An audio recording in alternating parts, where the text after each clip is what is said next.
somebody. It might be so. Well, I have to ask you if you can. For the judge. There's a media exemption. The caffeine media. I wish. I wish. Keeps us from falling asleep during Just water.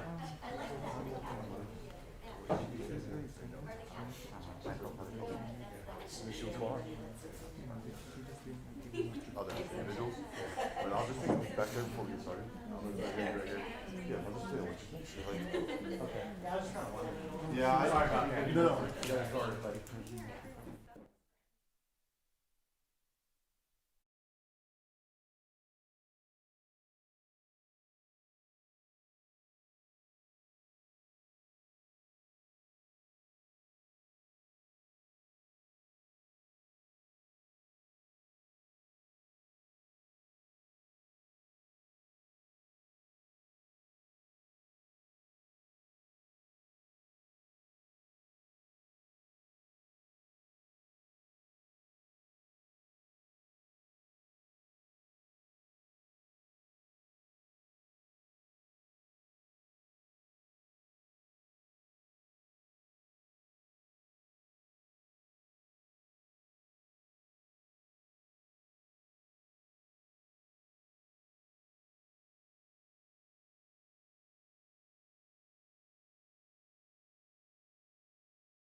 The record will reflect counsel are present, the defendant is present, and the witness is still on the stand. Good morning, ma'am. All right, you may continue with your direct examination. Thank you, Your Honor. Ms. Tabalanza, when we left off yesterday, we were talking about a time frame when May had moved in with you and your husband JR in the month of May 2020. Do you recall that? Yes, that's correct. During that time frame, May to June 2020, did you and your sister-in-law friend, May, spend time together outside of the home and outside of work? Yes. What kinds of things would you do? She likes to go hiking, so we would go hiking and walk. Take walks? Yes, take walks. During that time, did you have conversations with May where she opened up a bit more about her relationship with the defendant? Yes. Did she ever express to you concerns or things that she wanted for her children? Yes. What did she say? She said that she needed space because as time goes by that she's away from Larry, it gives her a clear head, and that she want to stop lying, and she want the kids to not be exposed to that. What do you mean by that? Did she give some kind of example? Yes, for example, Larry doesn't like eating in the car, the kids to eat in the car. So May would say that she would just let the kids eat in the car, and that she would just lie to Larry that, oh, it was me or my friend. And then she would lie in front of the kids, and then she said that she doesn't want that exposure anymore for the kids. Did she say anything else about what she wanted for her kids in terms of what they might see about the relationship between her and the defendant? She mentioned something about, I just don't want to be treated this way. I don't know what she meant by that, but she just said that Larry gets angry with her parents, and that she doesn't want that exposure That Larry gets angry with her parents? with Larry's parents, and then I guess the yelling, and then she doesn't want that exposure for her kids. During the time that May was living with you, during May and June, what car was she using? She was using the Lexus. Did they also have a 4Runner? Yes. Did you ever see May driving the 4Runner? Yes. And do you know whose 4Runner that car was? The 4Runner belongs to Larry's parents. So what would happen is that if May goes to work, she'll drive the Lexus, then go back home, and then drive the 4Runner back to the apartment. Because May said that Larry don't want the Lexus parked outside the apartment. When you refer to the apartment, are you talking about where you and JR were living? Yes, we live in an apartment. And that's where May was staying with you? Yes. At that time, May, June of 2020, were you aware that Larry's parents lived at the house on Paseo Los Gatos? Yes. And so they had a 4Runner. Yes.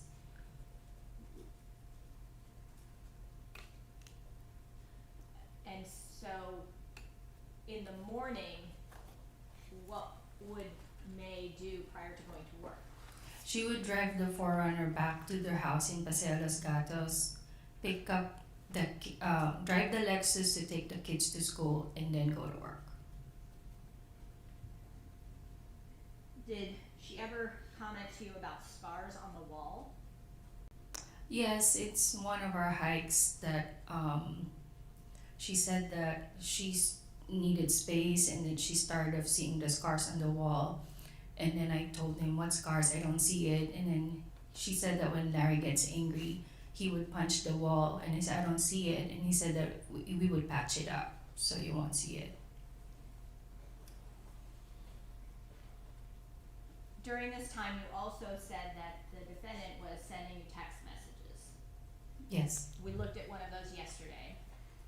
I'm going to show you what's been marked as Courts Exhibit 13-2, which should be in the binder there in front of you, and you can flip to 13-2. And actually, Can I see the party's sidebar? yes. Unreported.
Yes, Your Honor, David We're off the Goffredson. record at this point, but. David Goffredson with CBS 8 here in San Diego. We're accustomed to sidebars being ordered in cases, as you're aware, when there's a jury present and when there are brief issues that need to be said outside the presence of the jury. In this case, there appears to have been an on-the-record hearing for 25 minutes out of the presence of the public. And it's my understanding, I am not an attorney, as you know, that some on-the-record findings need to be stated as to why the public is being excluded from those on-the-record proceedings in chambers.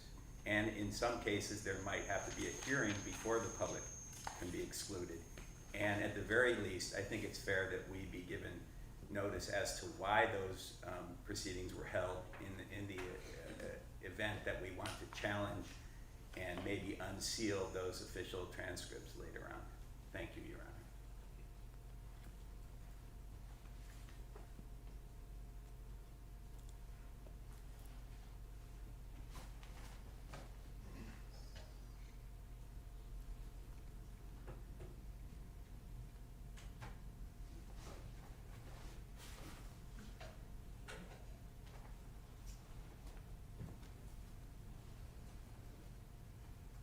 Court reporter, when you're ready. Ready to proceed? Yes, thank you so much. Okay, all right, we're back on the record. When we were off the record, we had a request from one of our media representatives regarding sidebars that are not being conducted in open court, but are on the record.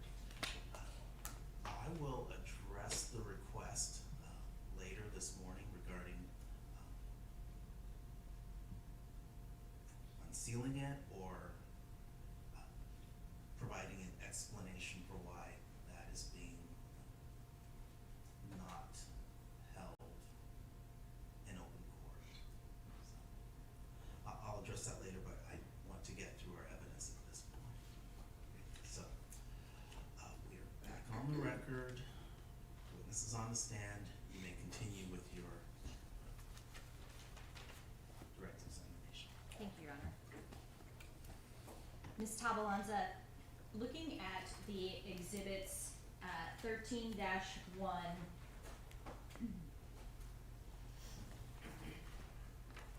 13-2, 13-3,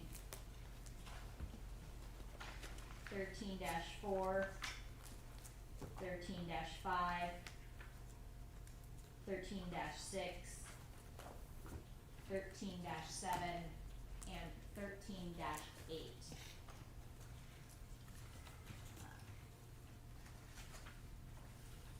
Have you looked at each of those segments of text messages and compared them to what is on your cell phone to determine whether or not they're accurate in terms of dates and times and content? Yes, And are they accurate? yes, At some point in 2021, I believe it was June 14th of 2021, did you meet with detectives from the Chula Vista Police Department? I remember meeting with them. Okay. Maybe you don't remember the exact date. I don't remember the exact date.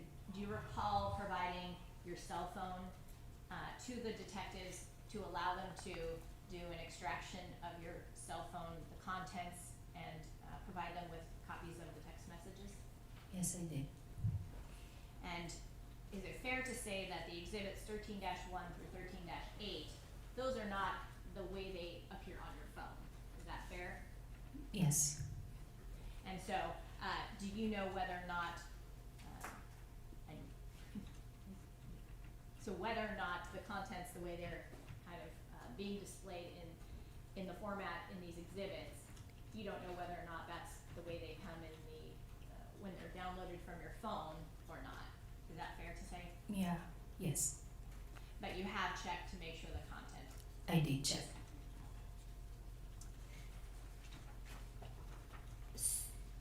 Looking at 13-2, do those appear to be text messages that were sent to you, from Larry, and then in pink, messages that you responded back to Larry? Yes. Checking that up on the screen is 13-2, the same exhibit that is in the binder. Yes. And the dates up at the top are May 14th and 15th, 2020 are the messages in the content here from March 14th and 15th. Yes. Did you actually, prior to coming to court this morning, review your text messages from May 14th and 15th? Yes, I did. Did you count how many messages the defendant sent you during that time frame? Yes, I did. How many messages did he send you between May 14th and May 15th, 2020? 43 messages. Was that, that number of text messages, was it common for the defendant at that time to send you text messages on a daily basis? Yes. And was that number of text messages, so I guess kind of going back then, May 14th, do you recall approximately how many text messages the defendant sent you that day? 20.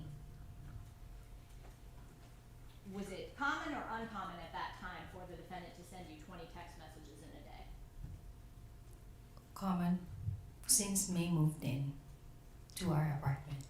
And how long did it last that he was sending you that many text messages a day, approximately?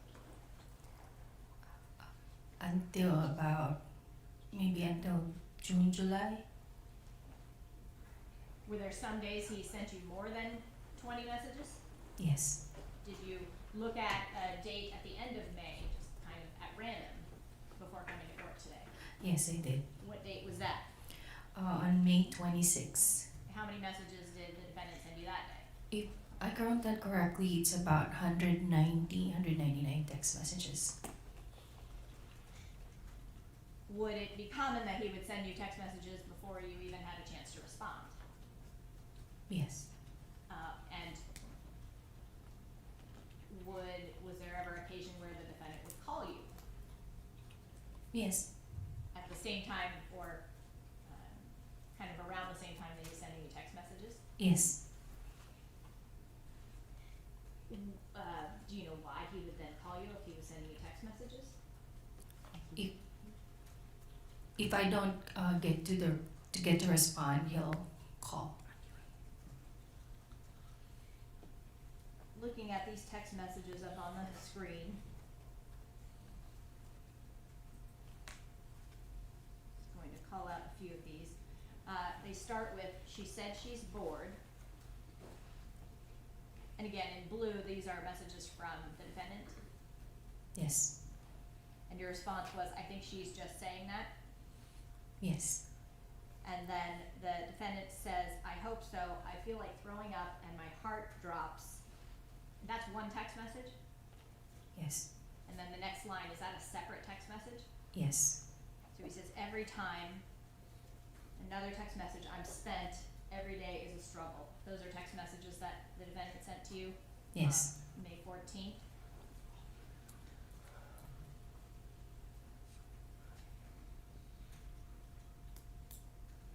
Did we get an answer? We didn't. Oh. Those messages that I just read to you, those were from May 14th? Yes.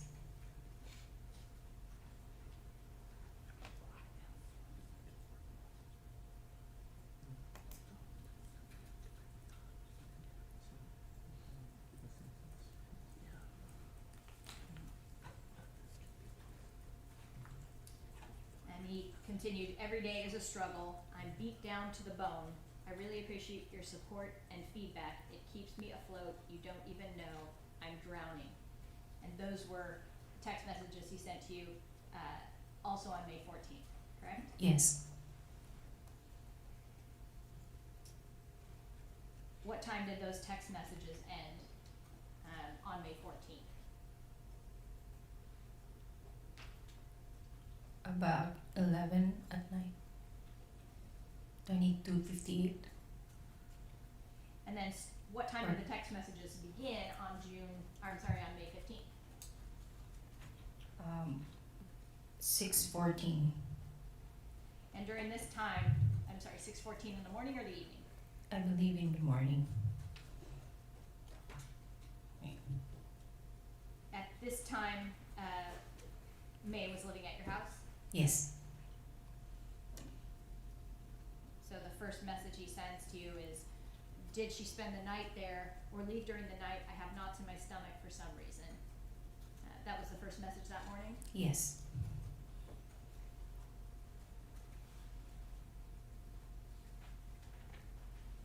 And then he indicates panic or anxiety attack, sorry to bother you. And then in pink, what did you say? I said she stayed here and slept beside Mama. I told her the bed will hurt her back on day 5. And then what did the defendant text you after that? Thanks, Jan. My mind is my greatest enemy. And who's Jen? That's me. Is the nickname that people call you? Yes.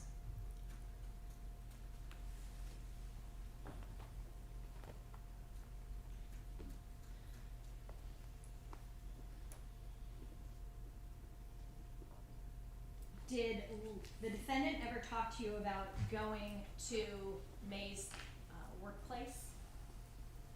Yes. What did he say about that?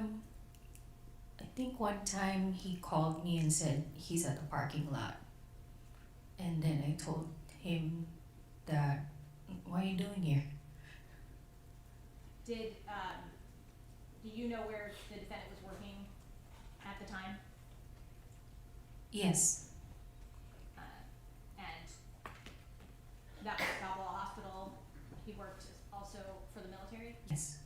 Do you know whether or not he was able to access the base, the Swarmac base, given with his credentials?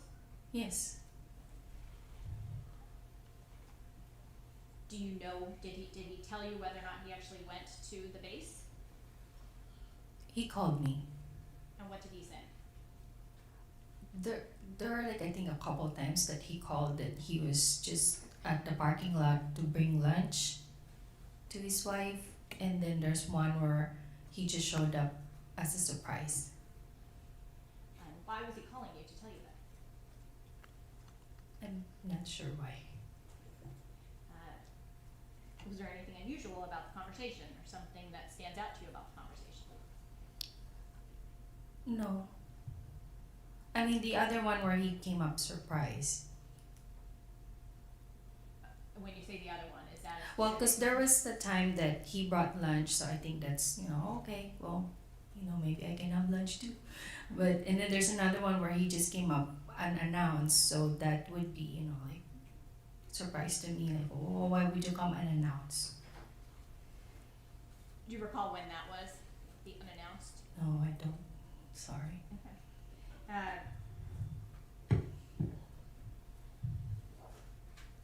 While May was living at your apartment, did the defendant ever come over to the apartment?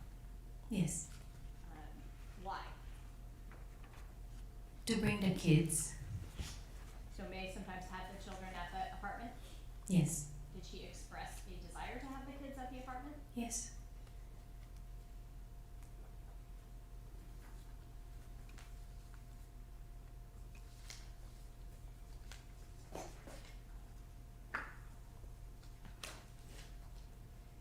Do you know when May moved back to the house on Los Gatos? Yes, it's end of June. Do you know,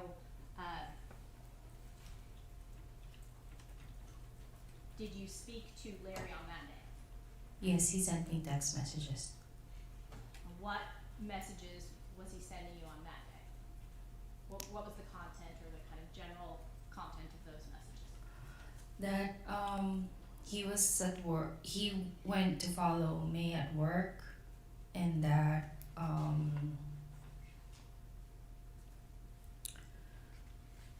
he saw a truck, he saw that May went in a truck. He sent me a picture, and then he asked me what he should do, and I said, don't do anything, don't approach, don't make a scene.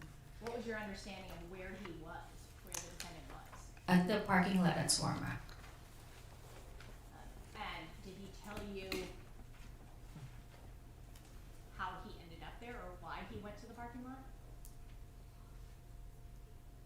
He followed me.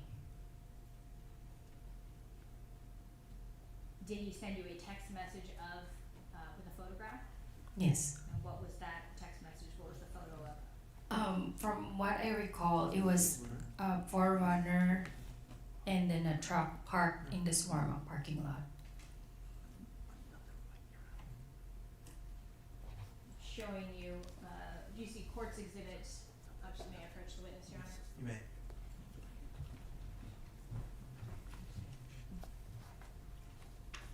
I'm going to refer you quickly to Courts Exhibit 38. Do you recognize what is in that photograph, in that exhibit? Yes. Okay. And what is that? Appears to be a screenshot with the name Larry Millete at the top.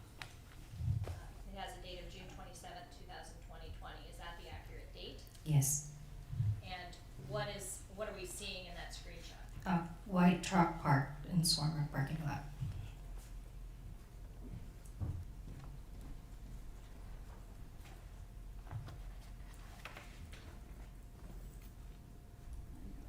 Can you identify? Yes, I want to identify the exhibit for the record. The exhibit up on the screen, Courts Exhibit 38, do you recognize up on the screen that to be the same exhibit that is in the binder? Yes, that's correct. Okay, and tell us what we're looking at in this photograph. This is a parking lot at Swarma, and then there's a white truck, white vehicle truck there. Is, just to be more specific, is what we're looking up on the screen a screenshot? Yes, it's a screenshot A screenshot of whose phone? of Larry.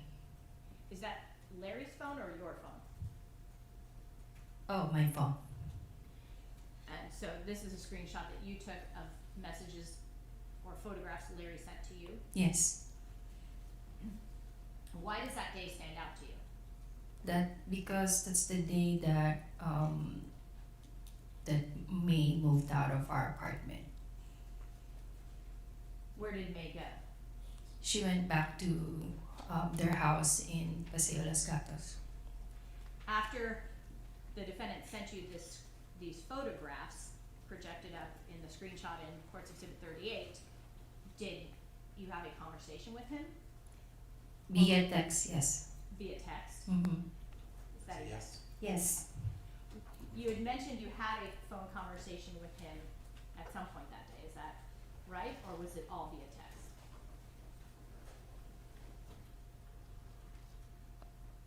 Maybe he called too. I just don't recall. Did he tell you how he had, well, you indicated that he said he followed May. Did he say how he followed her? I believe he told me he left Lara's phone in her trunk, In her truck? in the Forerunner.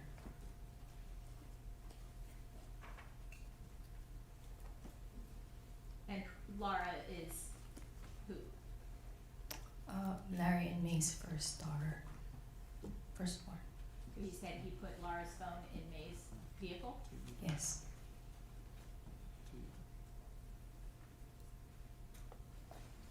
Did you have a conversation either via text or by phone with the defendant about what he did after sending these photographs? Yes, he said that he was asking me what he's gonna do. Should he approach? And I said, don't make a scene. But he ended up approaching the vehicle and asked a question. Did he tell you who he saw in the vehicle? Yes, Who did he see? he saw Jamie and May. Did he tell you what he did? The defendant, I mean, did the defendant tell you what he did after Yeah, he was he's in the truck? yes. He asked Jamie, "What are you doing here in this vehicle with my wife?" And then May just looked surprised and she started crying. Do you recall seeing May and Larry that day? Yes, Where? at home, in our apartment. Tell us what you saw. They went in our apartment. May is you can tell that she's crying so much because her eyes are swollen, and they just went straight to the room and packed up her stuff and left. Do you recall what Larry's, the defendant's demeanor was?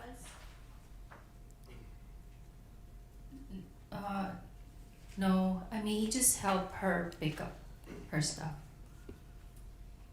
How long were they in the apartment? Not long, maybe 10 minutes. Did you have a conversation with May about the fact that she was moving out? No, she just ended up, both of them just said thank you guys, and then they left. Did you have any other conversation with them other than just thank you guys? Yeah, that's what I remember. Yeah, no explanation, no nothing, yeah. At,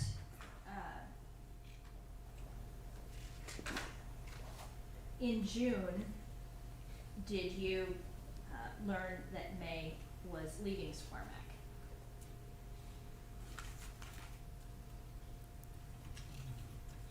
I believe so. Where did May, take a job after leaving Squirmac? At Naiwik, Naval, yeah. NIWC. Do you know, if you know, whether or not the defendant's credentials would work to get him on the base at Niwa? Yes, May told me. Told you whether or not they did? She told me that you can't just come in there. You have to be cleared to just go at Naiwik. Even though you have a CAC card, you can't just come in there. And that's CAC, CAC? CAC, yes, Common Access Card.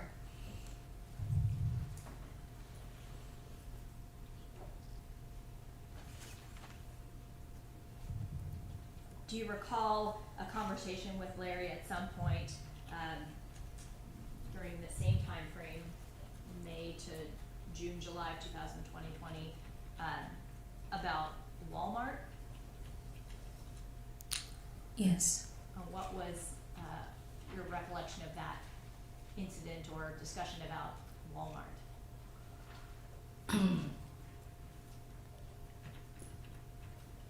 Can I think about this? I just remember that she's supposed to buy groceries, and then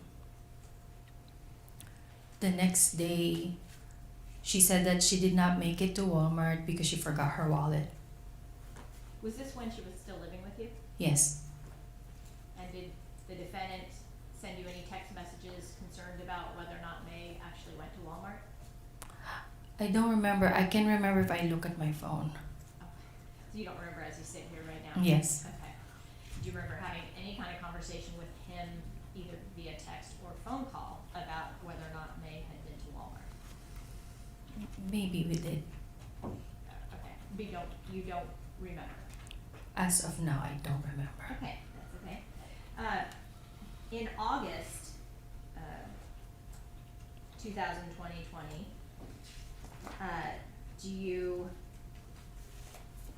did you have a text exchange with the defendant again about about May finding one of the children's phones in her car? Yes. If you look at exhibit 13-3, and Your Honor, may I approach to assist the witness? Yes.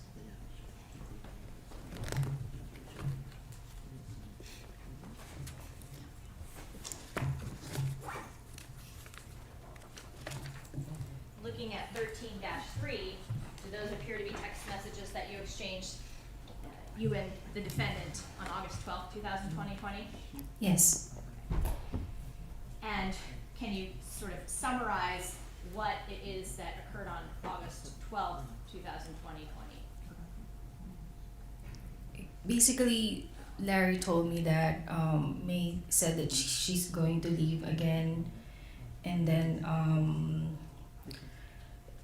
May sent a screenshot of her message to Larry, and that basically Larry said, "Oh, I put Lara's phone in her car to track her today. So, I and then Larry owned up that yes, I did that. So, but I think that really made me upset. So she said that she's gonna leave the marriage. And so, up on the screen, 13-3, you recognize, again, the blue and pink lines to be the content of the text messages from your phone, messages between you and the defendant on August 12th, 2020. Yes. So the first two from the defendant are, she left the house again after my meeting with Pastor. Did you know who Pastor was in reference to? Yes, it's Pastor Carlos Serrano. I referred Larry to our pastors because they were having marriage problems. And then you responded with, this is in pink, and this is at 3:47. She left the house again, she doesn't have work. That was your message? Yes.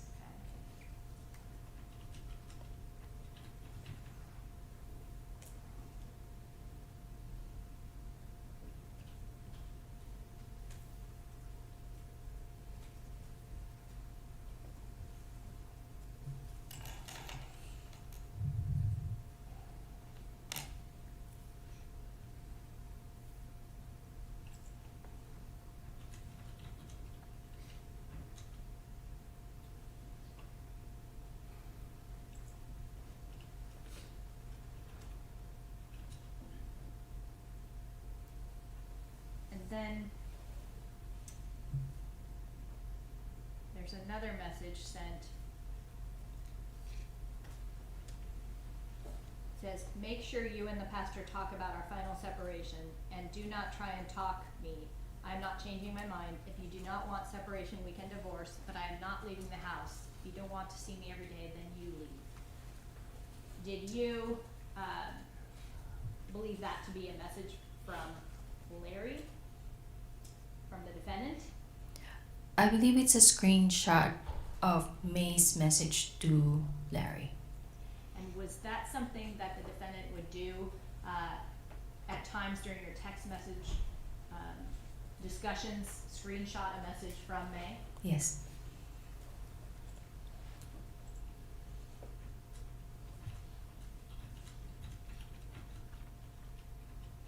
And then you said she didn't let you know, she just left. And the defendant responds with 3 text messages. She left because I put Kay, Laura's phone, in her car to track her today. She said we're done again, calling me Larry. Was there any significance to you that the defendant sent a message saying she's calling me Larry? Yes, because they call each other Mahal. Do you know how that's spelled, Mahal? Mahal. Is Mahal a term of endearment? Yes, it means love in Tagalog.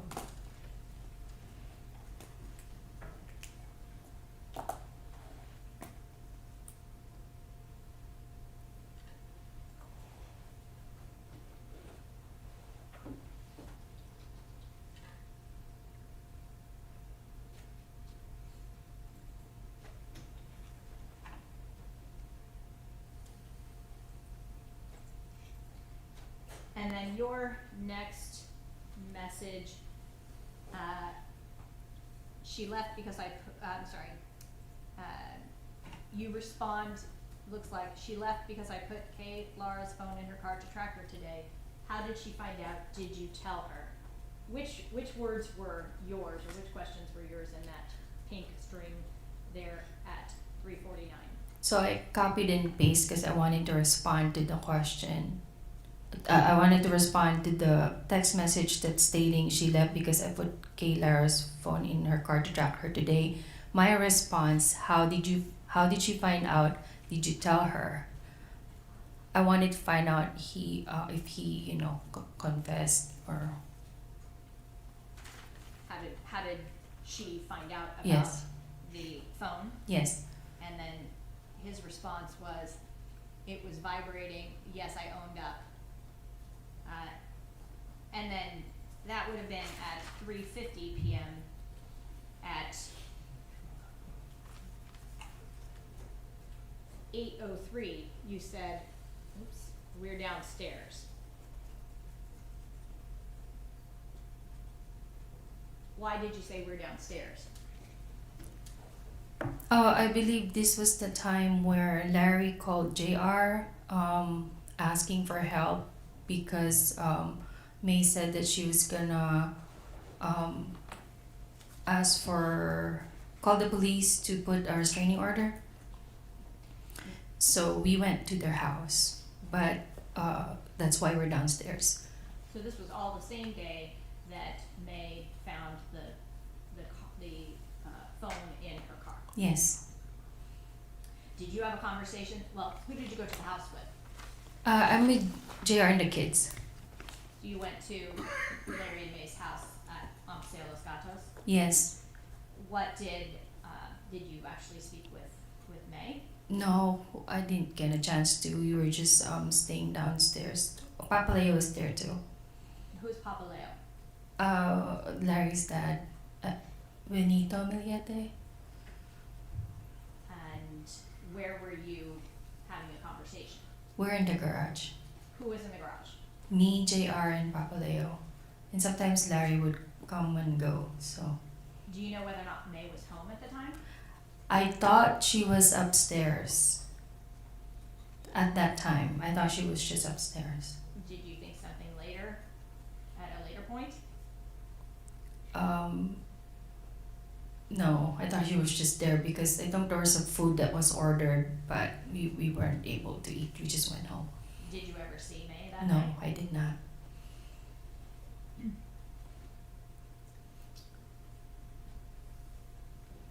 What was the conversation with the defendant in the garage, if any? Well, we were convincing him to let it go. That May doesn't really want to stay, so maybe it's better to just let it go. I mean, it came from me and JR and Papa Leo too. So And what was the defendant's response to that? Objection, hearsay. Counsel, I've ruled that the statements from the defendant are admissible as admissions of a party, and we've been allowing these into evidence since last Wednesday. Overruled. What did the defendant say, if anything, in response to the discussion? I don't remember what he said, but he just looked sad, and he didn't really verbally said I'm not gonna do it, but it looks like in his face that he doesn't want to give up, that he still want to fight for his marriage. Did, in the context of the discussions or text messages that you had exchanged with the defendant from May up until this point in August, did he express what he wanted with regard to the marriage? Yes. What did the defendant want? To stay married to May and with the kids. Did he express what he was willing to do to keep his marriage together? Yes, I mean many ways. Well, I guess I'm trying to ask is, how important was it to him to stay together with May? It's very important. I mean, he said he's willing to change, he's willing to go to counseling, and he even said that, I can also report them about the affair. So there's many ways. And the text messages, you've already testified that there were voluminous amounts of text messages. Is that fair to say, from the defendant? Yes. And was the content of them similar, the discussion similar, when he would send you these messages? Yeah. Yes, What was the content? What was the subject matter generally?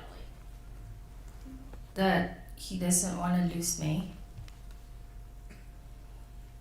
And again, prior to January of 2020, did you and the defendant exchange text messages this often? No, Did you exchange text messages at all?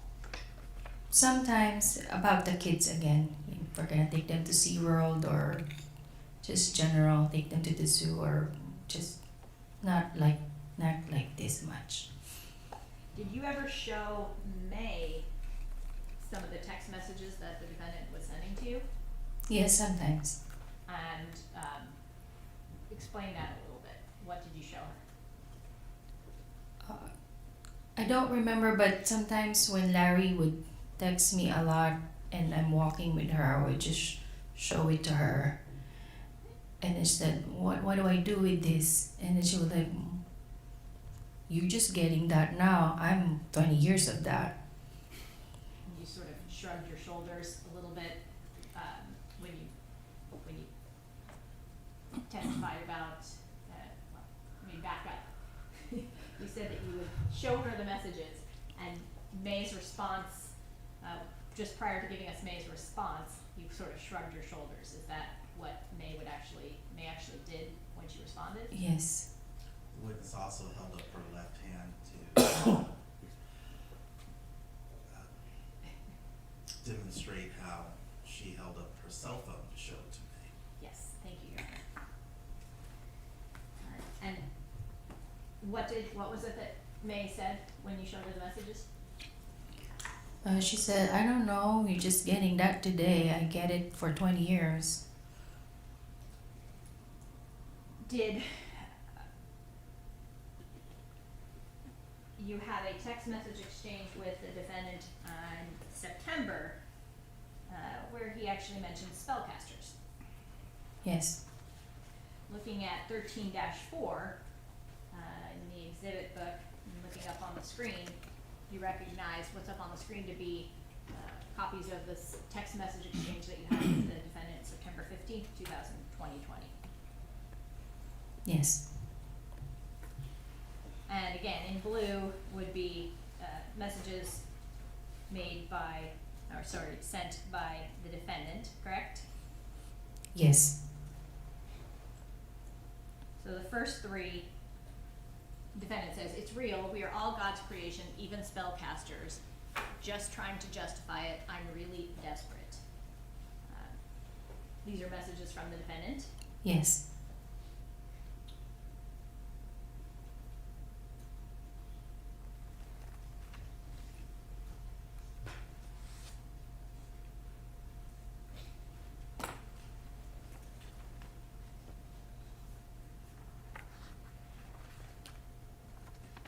And then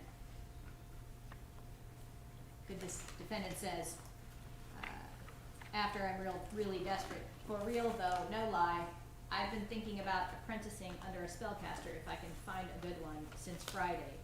Only the white magic, no black or voodoo. Those were statements the defendant made in the text messages to you on September 15th, 2020. Yes.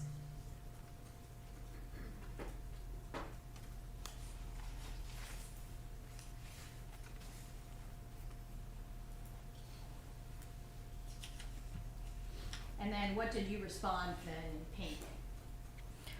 I said, what do you mean, like become a spellcaster?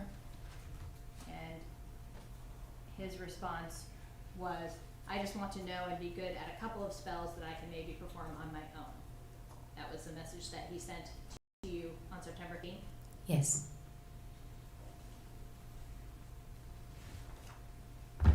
Did you have other conversations with the defendant about his reaching out to spellcasters? Either by phone or via text? Yeah, but in person too. What was your understanding of what he was doing based on those conversations? I just warned him that, that's evil spirit and you shouldn't be messing with that. He was just wanting so bad to be with May and fix their marriage problems.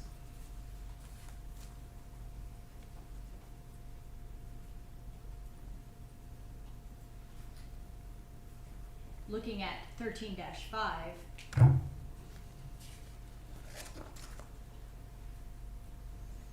these are additional conversation. Was this sort of along the same lines of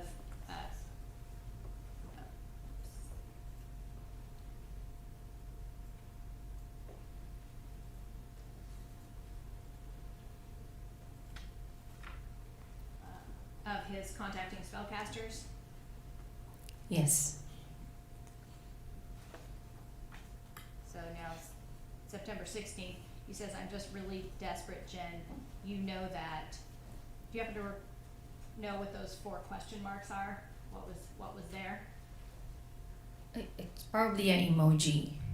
I forgot what it is. And then you said, I completely understand.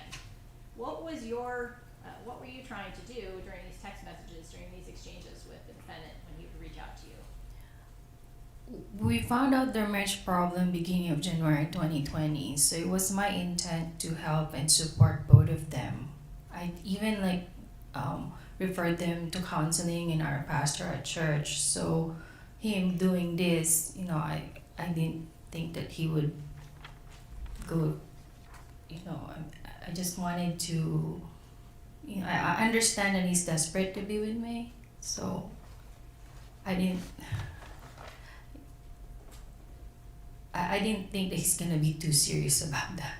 So, doing the spellcaster. And in fact, he says, I'm just hoping no negative energy comes back and makes it worse. And then you message back, no comment, I'm too scared to even imagine. I'm a scaredy cat, that's why I only watch them on TV. Were you kind of trying to just make light of the comments he was making? I was just trying to tell him there's gonna be, karma. There's gonna be bad consequences if you continue to do these things. And then he says, yes, I was hesitant, but if it can help, I'm willing to sell my soul. Maybe I shouldn't say that. And those were messages that the defendant sent to you on September 16th. Yes. 2020.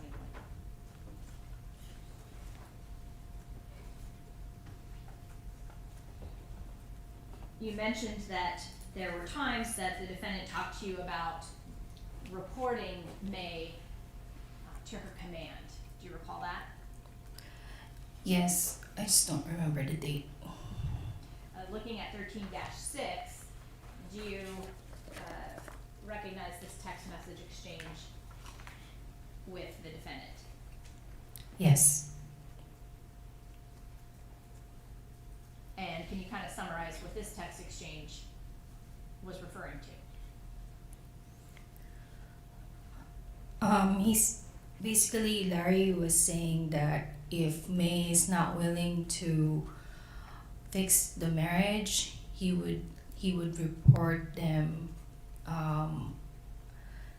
so so May can lose her job and he can get 100% custody of the kids.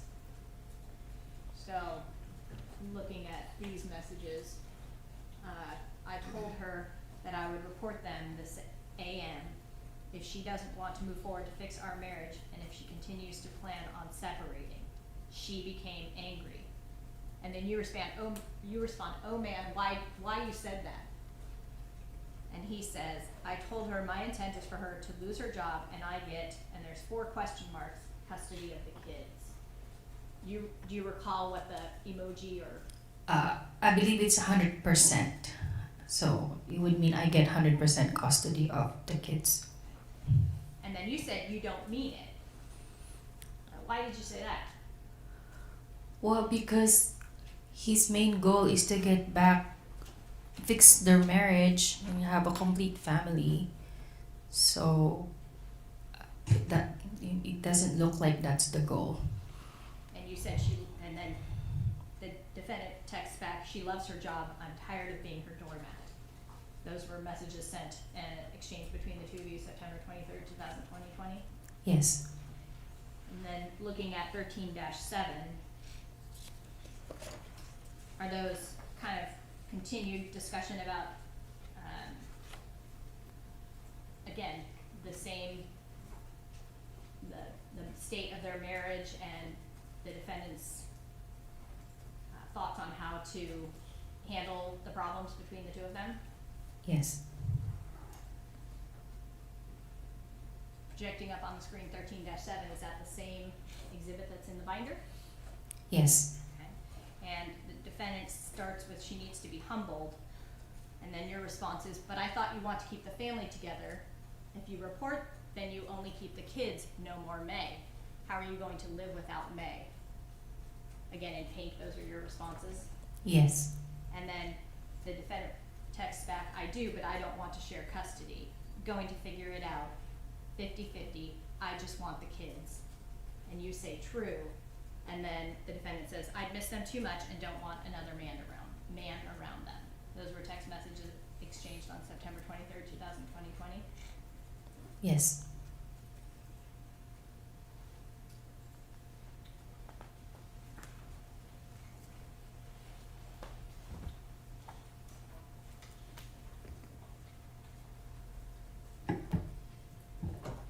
Did the defendant ever talk to you or tell you about using subliminal messages? Subliminal messages. He did. When was that, if you recall? I remember there was a text message from him that he was saying that May is mad, is angry again or upset, and I said, what did you do? And that's when he said that May found the subliminals. Looking at 13-8 in the binder, is that the text message exchange that you're referring to? Yes. And that's dated December 18th, 2020? Yes. Checking that up on the screen. 13-8 up on the screen, is that the same exhibit that's in the binder? Yes. Okay. And so it starts with the defendant, this is really stressful, she took off her ring again. Your response, marriage is stressful, what did you do? And then you say, sorry about the question. Why did you say, sorry about the question? I'm not a confrontation. I don't know, I just feel bad asking that, I guess. Asking what did you do? Yes. Why did you ask what did you do? Well, I want to know what's going on again, because when May went back to their house, we really don't text much anymore, and then now it's December, so something happened again. Just want to know what happened. I thought they were okay. When you say we didn't text much anymore, who's we? Neri and I. You're saying they decreased after she went back to the house? Yes. They still continued, right? It continued, but it's not as much. And so after you said, sorry about the question, defendant texted, she found the subliminals and said, I'm trying to cage her in an invisible cage. And you respond, maybe you said something that got her upset. Defendant responds, plus I always ask her to include me and the kids in everything. She said she feels choked. I'm just tired all the time, feeling irregular heartbeat, upset stomach, and anxiety all the time. These are the text message exchanged on December 18th, 2020. Yes. Did you have any further conversation with the defendant about subliminals? I don't remember if he called me or I called him, because I don't know what subliminals, and that's when he explained to me what it is on that day. And what did he explain them to be? He said that it's some sort of white noise that you can order, and you can record hidden messages. For example, like I love you, love me, or something like that. And it would be in a form of white noise. Did you ever have a conversation with May about what occurred in December? No. I think I just texted her and just to see if she's okay. I don't remember if I texted her or if Micah texted her. Or who texted her? Oh, I probably texted her and asked if she's doing okay. She said it's okay. did you say Micah, just for the court reporter? Had you said earlier, I think Micah texted her? Yeah, I think I said Micah texted her, but no, I think I'm the one that texted to see if she's okay. Did you go to Glamis over New Year's 2021? Are we going on to a new topic?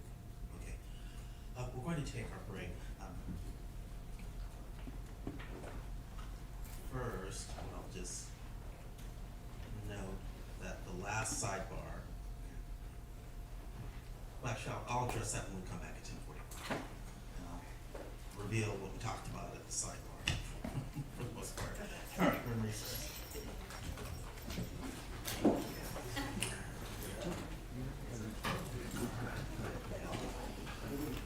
So resuming at 10:45.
201 is back in session.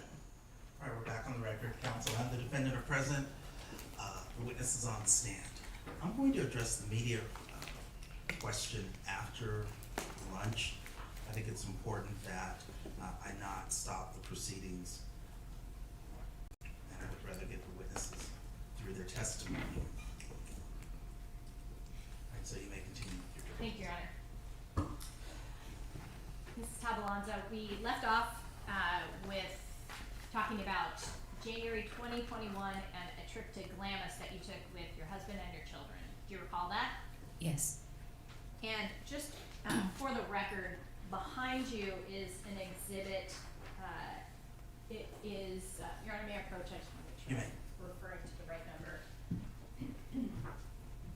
And this is Court's Exhibit 46, which, just for the record, was previously stipulated that it is an accurate reflection of January 2021, the calendar, and I want to identify it for the record that it is a blown-up version of the calendar for January 2021, and that Court's Exhibit 45 is a blown-up version on a board of the calendar month of December 2020, which was also stipulated to previously. I just wanted to make sure that was clear for the record.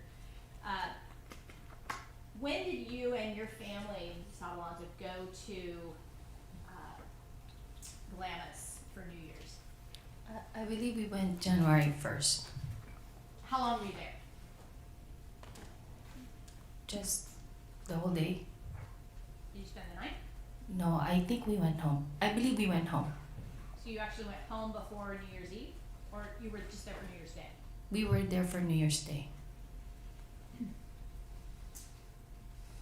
You didn't stay at a hotel in Raleigh? Oh yes, we did. I forgot. Do you remember if you stayed one or more nights? Maybe 2 nights. What did you do in the desert? I went jeeping with May. We went to the Glamis store. I just hang out around the trailer. Yeah. Who was there? Our family, the Tabalanza family. When you refer to the Tabalanza family, who are you referring to? All of us, all of JR's siblings and their spouse and their kids. Did you get to spend some time alone with May that weekend or over those couple of days? With May and the kids in the Jeep. Where did you go with May and the kids in the Jeep? We went to the Glamis store. We purchased sweaters. And how did May feel about her Jeep? She was upset that she couldn't use it. Did she enjoy driving her Jeep? With us, yes. And Yes. in general, I mean, since she got the Jeep, was it something she was excited about? Oh yeah, she said that's her dream car. Yes.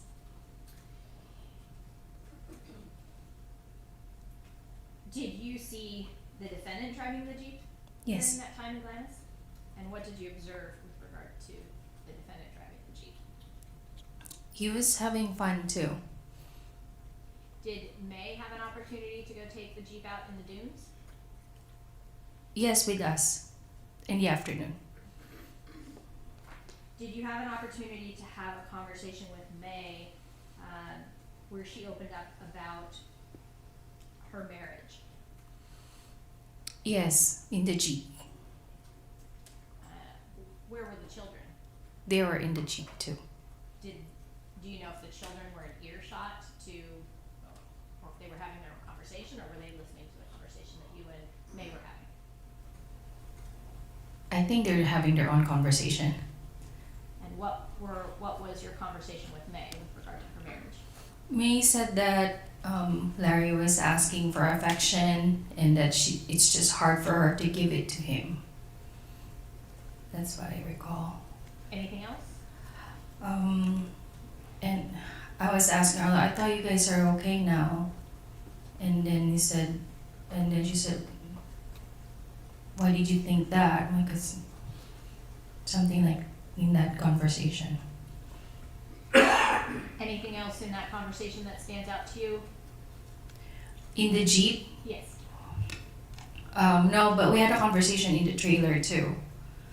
So Who was in the trailer? it was me and her, and then Ate Chris, Mary Chris. She's going back and forth, in and out of the trailer. So Who was going in and out of the trailer? Ate Mary Chris, When you're saying ate, is that spelled A-T-E?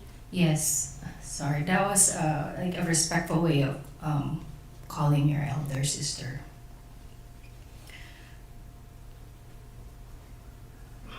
Who else was in the trailer with you and May when Mary Chris was going in and out? If you recall. Well, there was a time where Lazarus came in to ask for water, so he was there too. Yeah. During that time in the trailer, did you have some more conversation with May about her marriage? Yes. What was that conversation? She was telling me that I to stop. She told me stop answering Larry's call because anything that you say to him is going to be used against me. This is it. I'm going to file for divorce. And if something happens to me, it would be Larry. Did you respond to those statements that May made to you in the trailer? Yes. What did you say? I said, well,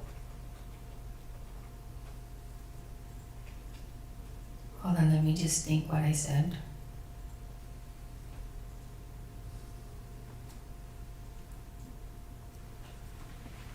Don't remember. Do you recall, did she tell you why she was going to file for divorce? No, she was just saying that she wants to do it after Lara's birthday, and that she just wanted to be quiet, enjoy Lara's birthday before she files for divorce. When was Lara's birthday? January then, When was this conversation? January 1st. Was this conversation before or after you had the conversation in the Jeep, if you remember? Well, it was in the afternoon already, about between 2 to 5 of January 1st. Yeah, The conversation in the trailer? in the trailer, yes. And was it earlier in the day that you had gone to the store? Yes.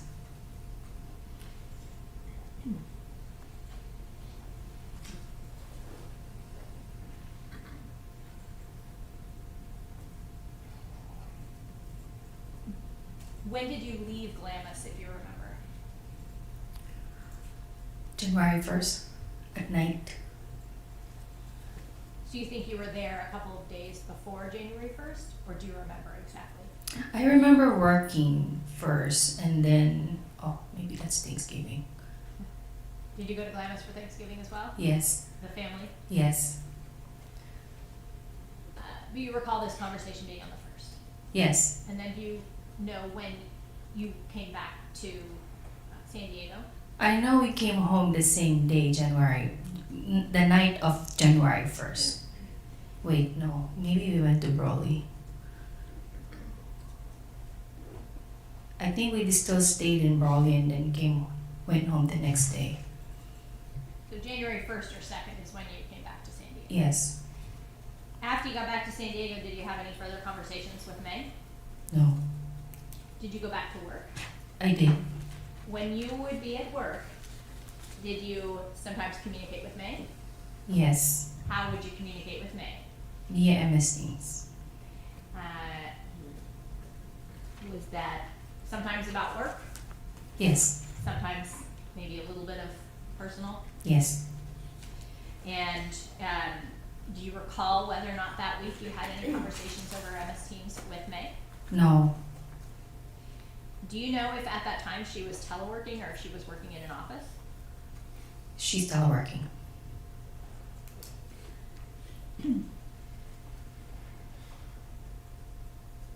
When was the next time that you saw May? I didn't see her again. Last time I saw her was January 1st. Sometime around January, on January 8th, well, let me ask you this. Were you invited to a trip up to Big Bear that weekend of January 8th, 9th, 10th? Yes. And were you and JR going to go to that trip? Well, I think we already had made plans, so we were not planning to come. January 8th, did you learn that there was some concern about where May was? Yes. How did you learn that? Tell us about what kind of happened that caused you to learn that there were some concerns about May. Well, because they were asking the logistics of, what's gonna happen for that weekend, and it's all the family would message each other, so and each of us would respond. Usually May would respond, "Hey, this is what's gonna happen," or this, I'm already made it here, but then no one heard from her. So JR went to the house. Oh, hold on. Next question. Did you learn at some point that JR went to the house that night? Yes. Did you go with him? No. Did you work on January 8th? Yes. Did you have any communication with May on January the 8th at work? No. Did you see any evidence at work, in other words, by email or any email exchanges, any indication that May was at work that day? No.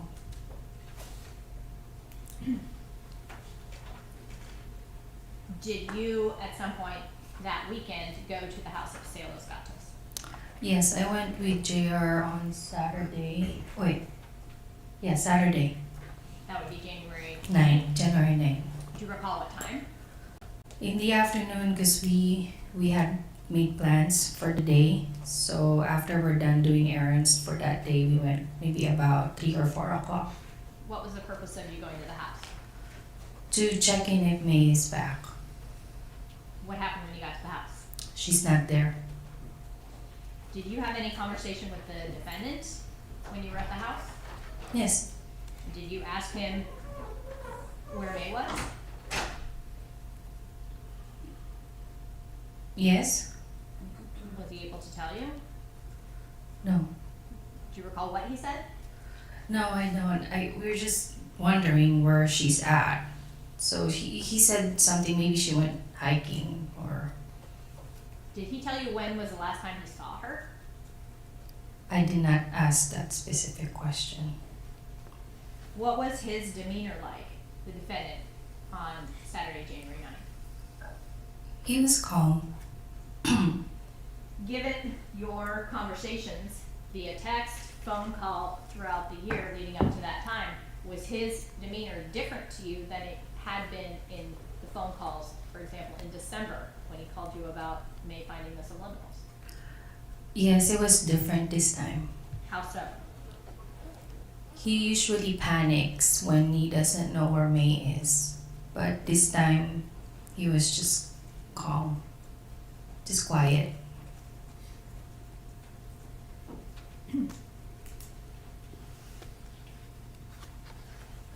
Did you continue to have conversation or communication with the defendant after January 9th? Yes. How constant or how often would you have communication with the defendant? I would check in, to see if how is he or the kids or if May's back. Or I was gonna ask him, do you have an idea where she would probably go? Or, we're having a prayer vigil, are you coming? Things like that. And Go ahead. Did you finish your answer? yeah, well, Lara's birthday was January 10th, so I was asking her if I can take them to church or something. Did you take them to church on Yeah. January 10th? Yes.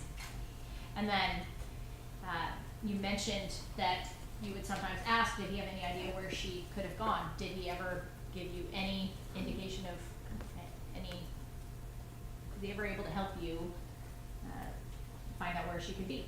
No. Did you attend some searches for May? I did. Did you attend any vigils for May? I did. Did the defendant attend any of those searches? No. Did he attend any of those vigils? Not that I know of. No. Prior to January 7th, 2021, did your children have fairly regular contact or communication with May's children? Yes. And did that change after January 7th, 2021? Maybe more like after end of January. Yeah. Would you say gradually, was there, well, would you try to see if you could get the children together? Yes. Did you ask the defendant about that? Yes. And was he receptive to that? Yes, he is. So he wanted to see the children get together? Yes. Yes. He would say, yeah, well, just, you're welcome at the house. Just bring them over. Did that change?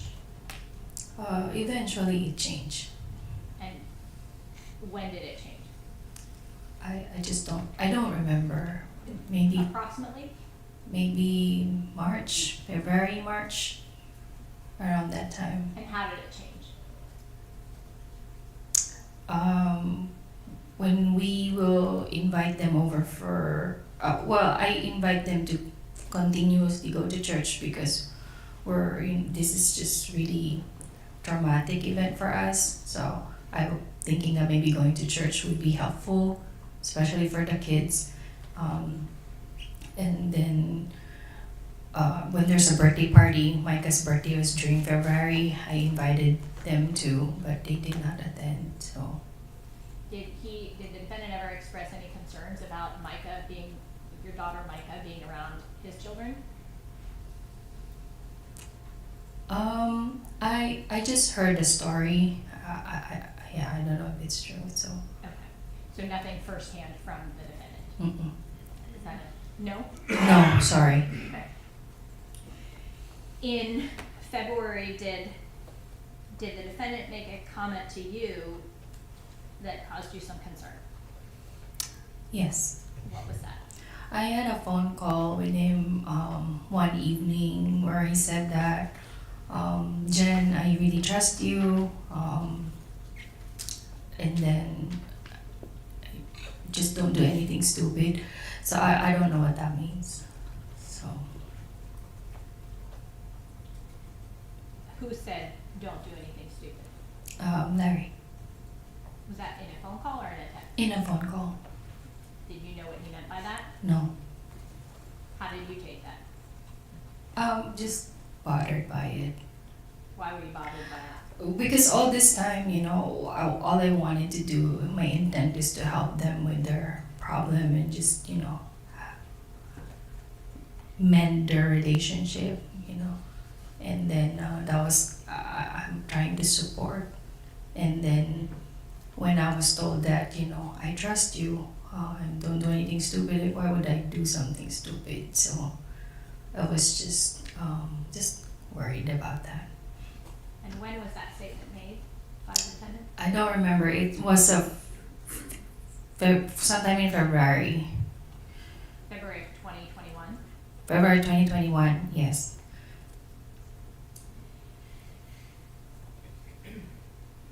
That week that prior to January 7th, or leading up to January 7th, 2021, do you recall having any kind of conversations with May at work about a coworker's funeral? Yes. And when was that funeral supposed to take place? I think I believe it's end of January or after January 8th. And in your messages, was that conversation with May over MS Teams? Yeah, MS Teams. I believe it's during December that we heard that someone got COVID and he died, and we really worked well with that person. We wanted to attend his funeral. And in your messages with May, did she express any intent with regard to that funeral? Yeah, she has plans to go, and she's inviting us if we have time to go with her. And that was scheduled for the end of January 2021? Yes, I believe so. Prior to January 7th, 2021, how often would you say you would communicate with May, either by MS Teams, text message, Facebook Messenger, or phone call? It just text and MS Teams. How often would you say? Would you say you heard from her or communicated with her at least once a day, every other day, once a week? Maybe twice a week. And since January 7th, 2021, have you seen your sister-in-law, your friend May? No, I have not seen May. Have you heard from her or had any communication from her since January 7th, 2021? No. Thank you. I have no other questions, Your Honor. Cross-examination. Good morning, Mr. Valenza. Morning.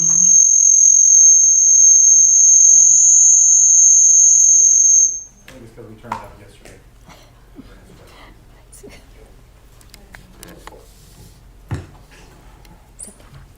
Okay.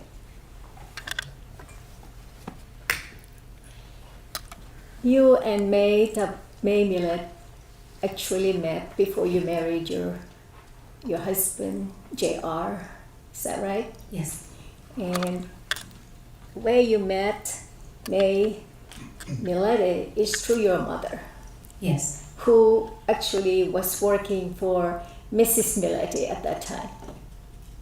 No, they are coworkers. They were working both at Swarmack. No. Where were they working? I don't Connection know. relevance? Overruled. You opened the door on direct. You can answer. I don't remember the name of the firm, but they work in a company. They're coworkers. Okay.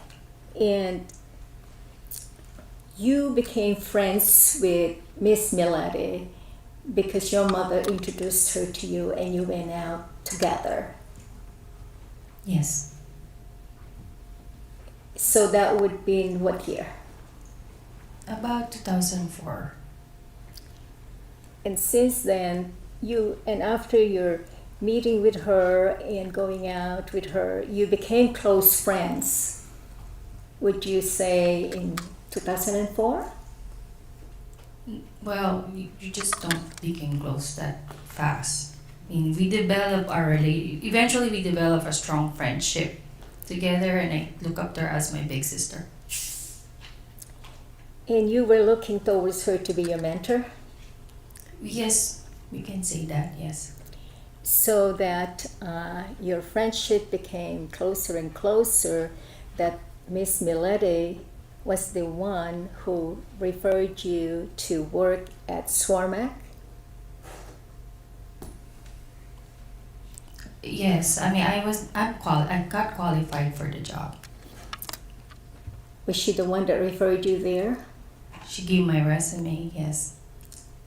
At that time that you applied, did the employer know you were related to Miss Millete? Objection relevance? Sustained. I don't know. I do not care. Oh, It's okay. Answer stricken.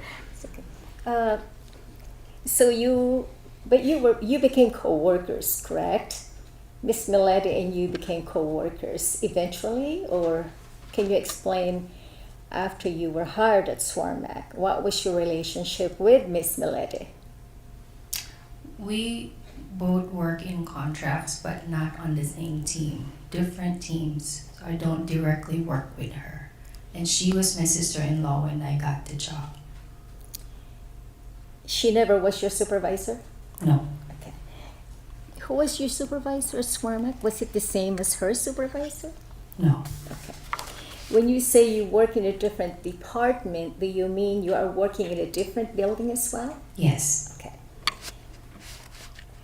And you were not familiar with the rules and regulations of the building that Miss Millete was working in, right? Objection relevance? What is the relevance? Your Honor, there's allegations that Mr. Millete was going to Miss Millete's workplace and knocking on the door or looking in the mirror and, I don't think that's come into evidence, okay. but I'll overrule the objection. You can answer. Can you please repeat the question? You do not know the rules and regulations of the Swarmac building where Miss Millete was working because your building was separate from her. We have the same security training that we attend on the day that we got the job. So there's a orientation for that. Is it prohibited for Mr. Millete to go to Miss Millete's workplace? He's not prohibited, but there's security codes in the door, which he's not allowed to know what's the code. So that if Mr. Millete would go to Miss Millete's workplace, he would have to contact someone in the building in order to let him in. Yes, or knock on the door. So there is a, And I want to make sure we're speaking about, which location are you talking about? Swarmac. Okay, so at Swarmac, these are the rules. The rules is that if you're not a contracting professional, you're not allowed to be in, but if there's a consent and the person knows you, you can come in. Thank you. okay. Now, eventually, after you married Mr. Tabalanza, you resided with Mr. and Mrs. Millete, correct? Yes, In what location? in Paseo Los Gatos, San Diego, Okay. Chula Vista. So they had purchased their house already in Paseo Los Gatos. Yes. In what year was that? I don't know where they bought the house, It's okay. but I moved in 2016. And your husband did not move in with you? He did. Okay. Now, isn't it true that you had, it's your belief that Mr. Millete had a perfect marriage when you That's- were residing there? Objection relevance? Overrule. You can answer. In my opinion, they have a good marriage. And at one time, you stated that you believe it was a perfect marriage. Yes. Can you explain why you thought it was that? Because it doesn't seem that they fight. It seems that it's just quiet.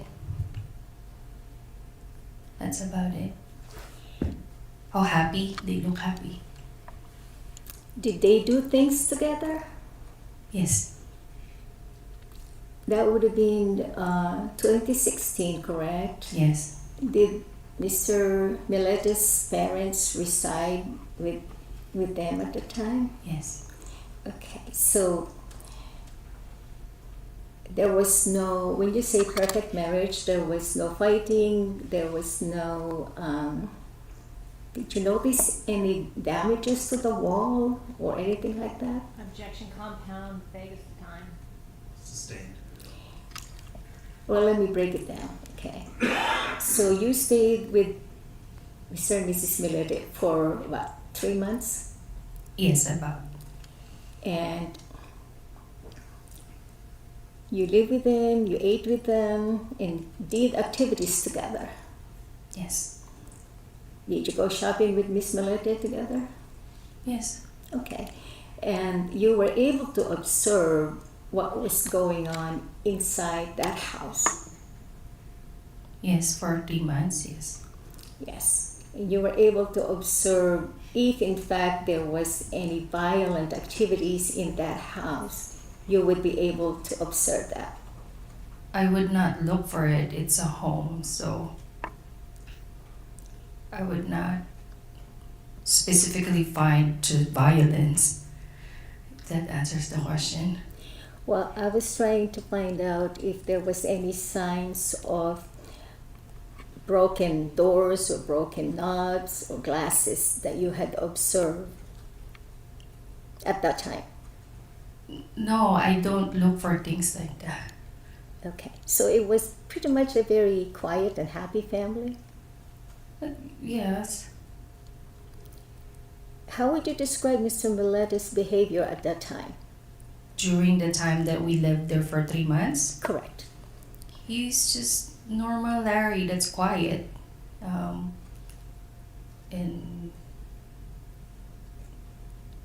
yeah, that's about it. He's quiet. He plays with the kids, including my daughter. Yes, that's it. How would you describe Mrs. Milete at the same time frame? The same time in January 2016, Yes. she's also quiet. She works a lot, so we would eat together dinner sometimes. It's just a normal family. Were you able to observe the relationship between Mr. Milete's parents and May Milete? Objection beyond the scope. Sustained. You know that, please.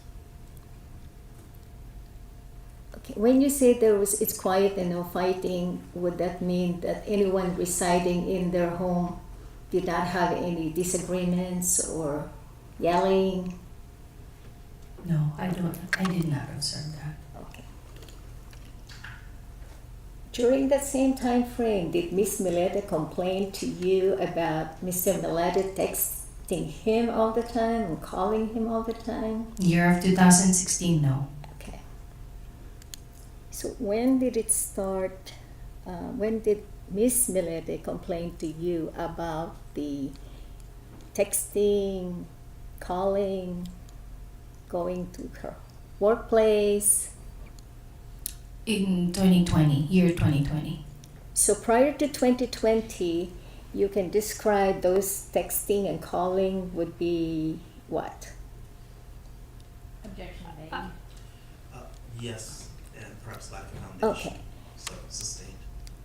To your knowledge, in the years from 2016 and 2019, there were no complaints about Mr. Milete's frequent phone calls to Mrs. Milete. Is that right? Yes. Do you have a knowledge of the pattern of his calls and texting in those years? No.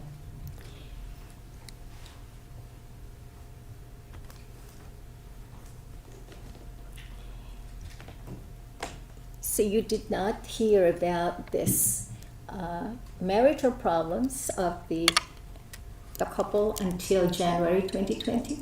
Yes. Is that because Mr. Milete was not complaining about anything to you? Can you please repeat the question? Before January 2020, did you hear any complaints from Mr. Milete about his wife? No. And vice versa, how about Mrs. Milete? No. So what was the first complaint that you heard in January 2020 that caused you to believe that there was a marital problem between the two? May had called me to her office one late evening that we're working late, and she asked me if that she needed a place to stay, that she and Larry is going to separate. When you say May and you were working late, were you then working in the same building? No. Okay. Did you have the same working hours? No.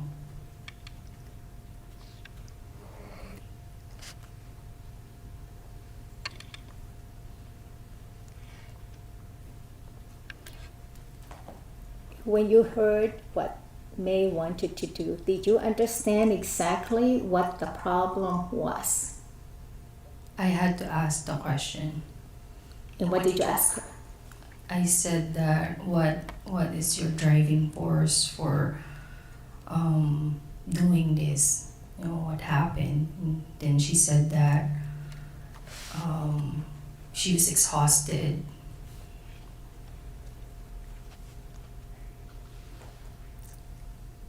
Anything else did she say? She's just exhausted. She went to a PSP audit, and that she needs to wake up at 5 in the morning, be ready by 6 for the whatever they have to do at work. She didn't have time to answer Larry's phone calls. And that was the reason Miss Millete wanted to separate from her husband? That's not the main reason, but it's one of the reasons why she's very exhausted. So, what was the main reason for Mrs. Millete desiring to separate from her husband? She said that she needed space from Larry. Did you understand what she meant by space? Well, when she told me that she was exhausted about that PSP, that made her think that maybe she needed space from Larry so she can think clearly about their marriage. And after she said that to you, did you think that was an adequate reason for her to leave her husband and move with you? That's not my decision to make. If she needed a place to stay, I would be willing to help her. Okay. So it didn't matter to you whether her desire for separation is serious or not. It was you accommodating Mrs. Millete into your home. I don't understand the question. Okay. You stated that you were really just concerned about her desire to move out of her home and move in with you, correct? If that is something that would make her clear her head, I would, yes. Okay. And so you indicated to her what at that time? Did you tell her you can move in with me anytime or tomorrow or? I said that she's welcome. She didn't really give a date when she's gonna move in. She just wanted to secure a place. If she just said, I need space, I need a place to live. And I said, you know, is there anything, can you do counseling? Can you go see a counselor? And she said yes. And then she said, I just need to clear my head. And I said, you're welcome. You're welcome at our apartment. What was the matter with her head? Did she explain that to you, that what was going on in her head? She said she was exhausted. So was she exhausted physically? Was she exhausted mentally, emotionally? Did she explain that to you? Objection compound. Overall, you can answer. I believe she's exhausted in all aspects that you mentioned. And your belief was based on her explanation to you, correct? That's just that. Please know that this is the first time that I'm hearing about the marriage problems. I am shocked too. So I am not in a position to be asking her every detail of her marriage problems. I feel like she needed someone to listen to her concerns. So if she needed a place to stay, then yes, she's more than welcome. Just as she helped me and I lived in their house. And that's how you felt? Yes. Okay. Now, during that conversation in January of 2020, did she indicate to you that she was going to bring her 3 children with her? Counsel, you're misstating the witness's testimony. I don't believe the conversation occurred in January. Well, the conversation in January 2020 is just her needing the space. And then she wanted a place to live. Okay, so she did make the request in January, Yes. but didn't move in until May. Yes. My understanding was when she talked to you in January 2020, she told you she wanted to separate from her husband. That's not true? It's true. It's one of the words that she said. She was thinking about separating with Larry. She's just really confused of what she wanted to do. So needing a place to stay so she can clear her head whether she wanted to separate or not. That's the main theme of it. Well, she wasn't certain that she wanted to separate from Mr. Millete. Objection asked and answered. Sustained. When you offered your place to her, did that happen in January or subsequent to your meeting in January 2020? Objection asked and answered. No, she can answer. No, she did not move in January.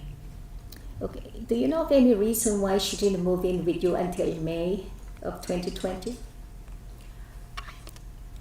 No, I don't know. I just know that she also have the desire to just stay through the marriage and with considering the kids. In my mind, that's But she didn't say that to you, did she? no. Now, were you in touch with Miss Millete from that time on until she moved in with you, that gap of time? Were you in touch with her on a regular basis? I don't recall, but we would go on walks when she goes to Starbucks. Again, she's a private person, so she doesn't necessarily talk about her problems. So she didn't give you any reports of progress of how her relationship with Mr. Millete was doing or going on at that time? Those, what, 4.5 or 4 months? I There was- believe we have conversations about it. And so what was your understanding what went on during those months?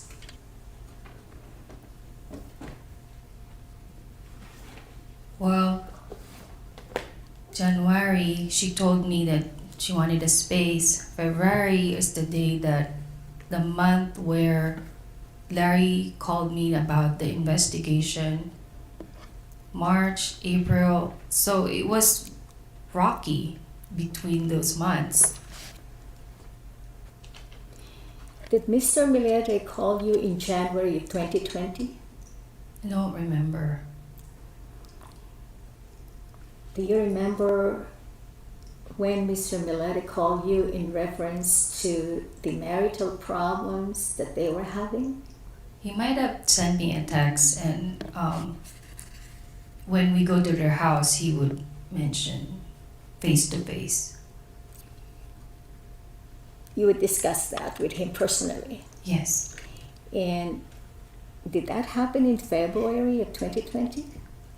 I don't remember. I just know that the time that I know that they were having marital problems, my husband and I are full on 100% wanting to help both of them. And you did, in fact, try to help them at the time by offering your place to Miss Millete. Yes. Objection asked and answered. Okay.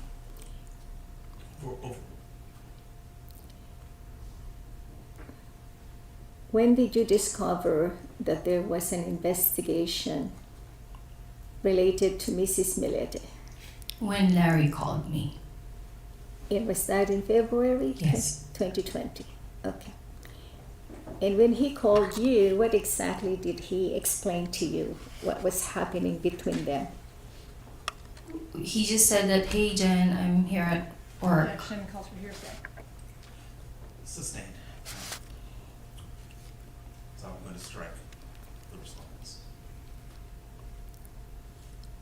You became aware of an investigation because you were informed by Mr. Millete regarding it. Yes, he called me. Hearsay.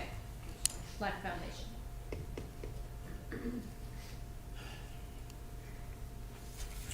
I'm going to overrule it. She's not offering the statement, just how she became aware of it. I'll allow that. Thank you, Yana. Can you answer the question? Yes, he called me.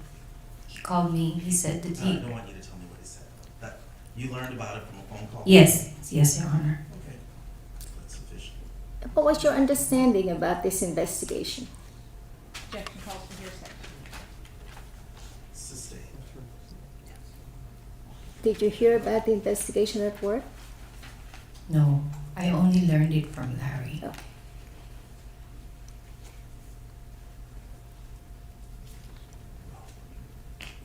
Did you, at that time in February,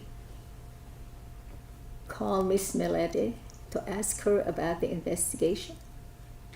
No, I don't ask that question. So you didn't call her. I did not call May. I did not talk about it. Did Mr. Millete start calling you frequently in February, or was that in May of 2020? If we're talking about the investigation, Larry called me once about it. If we're talking about the communication with Larry, it's via text. Okay. I just want to know if, in fact, you testified that Larry spoke to you or texted you numerous times during that 2020. Did those calls and texting occur after Mr. Millete told you about the investigation? I believe so, but it's all in 2020. What was it in February? Yes. I don't remember. It's in the year of 2020 where I have a constant communication with Larry Okay. When you say constant, you're referring to daily? via text message. Yes. And did you have an occasion to talk to Larry about other subject matters during the time of 2020? Yes. And in those phone calls and texting, you would talk to him about your children or what activities you were doing Yes. and issues that you were having, right? Yes. And it was not exclusively Larry telling you their marital problems. It's the main topic And you were interested in listening to those. because I wanted to help. Okay. And you, in fact, encouraged him to call you.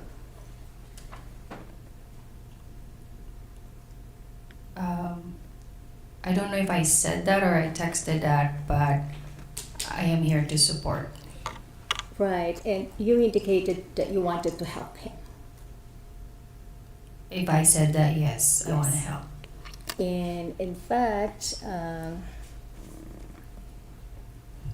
you showed sympathy to his feelings.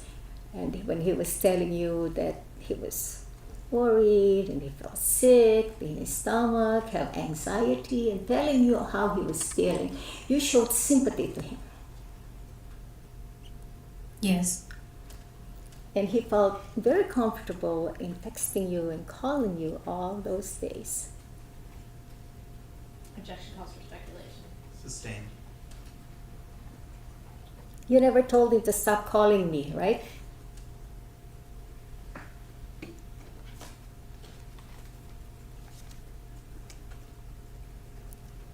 Is that a question? Yes.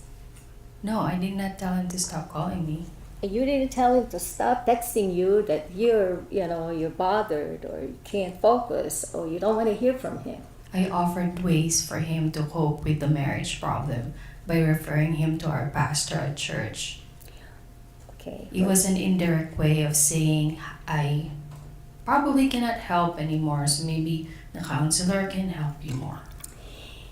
And he did take up your advice regarding the pastor at your church, correct? Yes. And that's the same church that you took the children when you took them on that, January the 10th? Yes. Okay. And Mr. Millete followed your advice and spoke to the pastor Serrano, I think you said. Yes. And in fact, he did take Miss Millete with him. Yes. And they were going several times. I don't know the frequency, but I know that they went together.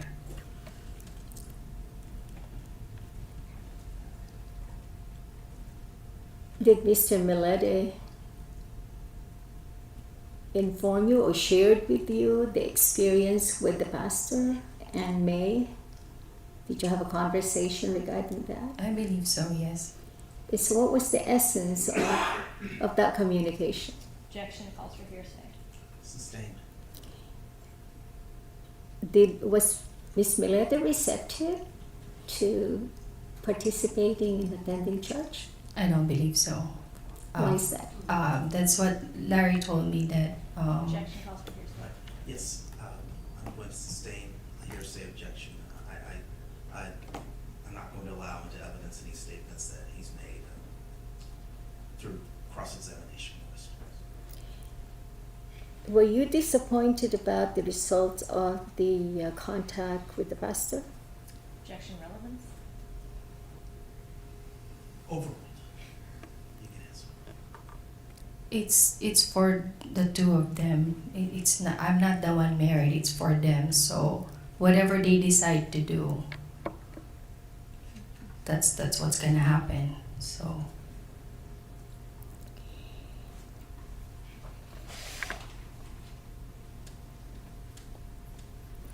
After,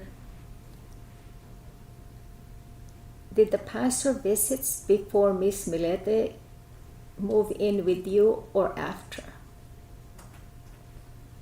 can you please repeat the question? The visit to Pastor Serrano, did that occur before Miss Millete moved in with you in your residence or after? Actually, I'm now going to sustain a relevance objection. I think you need to move on. Your Honor, I want to show that in fact she's trying to help them, get their relationship better before she allowed Miss Millete to move in with her. I think the timeline has been established. Oh, okay. We'll deal with that later.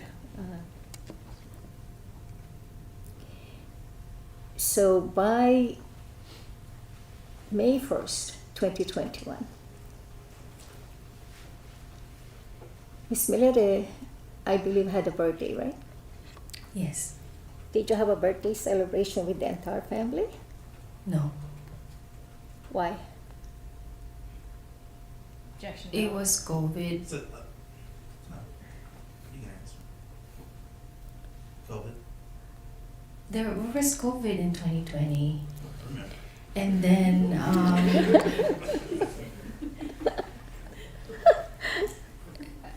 yes, and then she just wanted to do something for her birthday. So yeah, we celebrated. There's family member Marcus was there, Enrica. You did have a celebration. Well, that was not the entire family. Who celebrated with her? Counsel, that's not relevant. Okay, so Mother's Day in May of 2020 was what, May 8th? I don't remember. I'd offer a stipulation that it was May 10th, 2020. Do you join in that stipulation? Well, I wanted to ask her if she spent Mother's Day with the children Well, because the she was stipulation concerned. is, was that Mother's Day? That's the stipulation. Do you agree to that? Okay, that's fine. May 10th.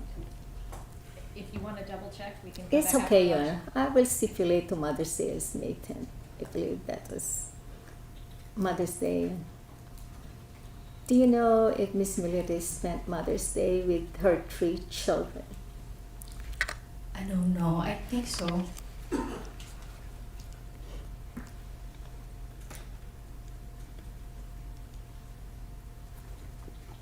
Did she tell you? Counsel, move on. Okay.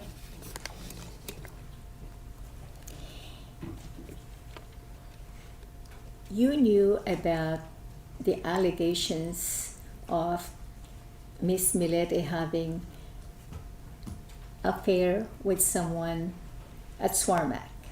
Is that right? I learned it from Larry. And when was that you learned it from Mr. Millete? It was first a suspicion in February of 2020.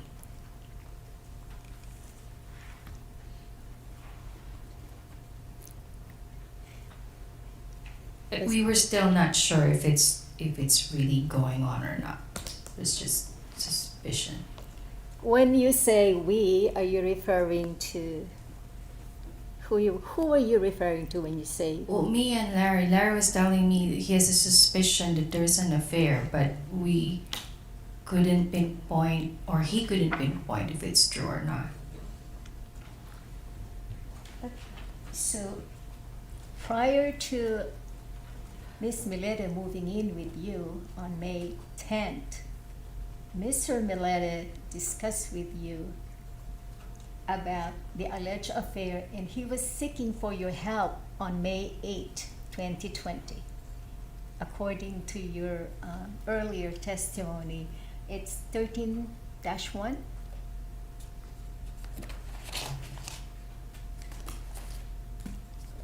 Okay.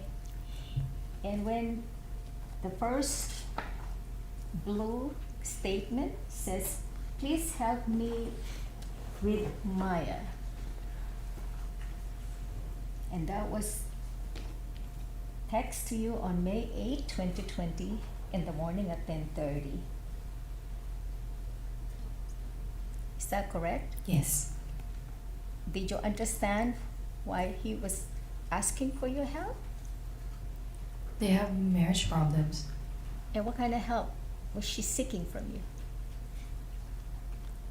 What kind of help Larry is asking me? Yes. I maybe talk to me to staying in the marriage. Did he say that to you? No. I don't know. I couldn't remember in this way why is he asking me for help, but the entire theme of year 2020 is their marital problems. So in this particular text, I don't remember what help he Is it needs. fair to say that you knew about the alleged affair regarding Mr. and Mrs. Millete and whoever it is that she's having an affair in February 2020? It's asked and answered. That's all. Well, You don't have to answer that. I was I've trying heard to the find answer out, Your a Honor, number of that when he times. called and asked for help, was it in reference to that affair? I don't believe so. No. Okay, is it in reference to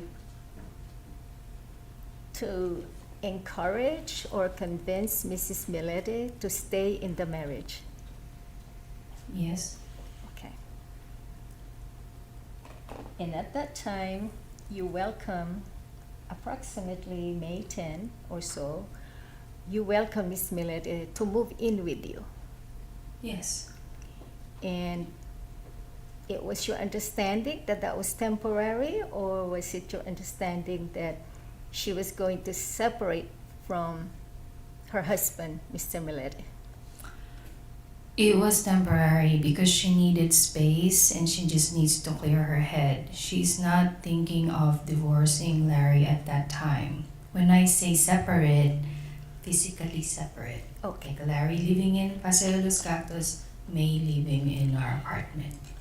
So it was your understanding that there was still some relationship between the two of them, and they're still communicating with each other and having a some sort of a relationship as a husband and wife. Yes, they're working on fixing their marriage, Okay. in my own opinion. All right. And then they had their own schedule about the vehicles. Is that right? I just noticed it. They didn't really tell me what they're doing. And Mrs. Millete told you that Larry didn't want her to use the Lexus or park it in your apartment each night. She told me because I asked, why do you have to keep driving two separate cars? So that's why she told me, oh, Larry doesn't want me to park the Lexus outside. Did she explain why? It's a side street, there's no garage. Okay. Was the Lexus brand new at that time? I don't know.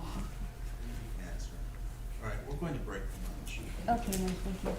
We'll resume at 1:30. We're back.